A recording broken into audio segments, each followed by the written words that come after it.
কালিম্পংয়ে ভয়াবহ পথ দুর্ঘটনায় মৃত্যু হয়েছে 4 জনের, গুরুতর আহত 3 জন গুরুতর আহত 3 জন।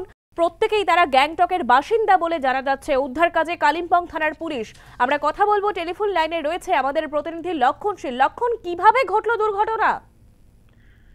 দেখো, গতকাল রাতে কালিম্পং জেলার যে মেনলি যে সিকিমের যে বর্ডার আছে, মেনলি কিডনির কাছে একটি ভয়াবহ সড়ক দুর্ঘটনা ঘটে এবং 4 জনের মৃত্যু হয় ঘটনাস্থলে এবং 3 জন গুরুতর আহত। এই গাড়িটি যখন মেনলি থেকে আসছিল তখন 50 মিটার তিস্তার খাদে পড়ে যায়। এই খবর পেয়েই ঘটনাস্থলে আসেন কালিম্পং জেলার পুলিশ এবং উদ্ধার কার্য চালায় এবং এই উদ্ধার কার্য চালানোর পরে গুরুতর আহত অবস্থায় 3 জনকে সিকিমের যে মেনলি আছে সেই মেনলি হাসপাতালে ভর্তি করা হয়েছে এবং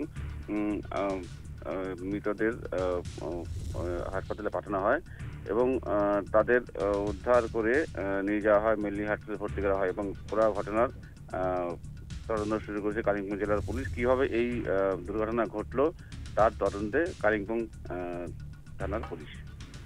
ধন্যবাদ লক্ষণ।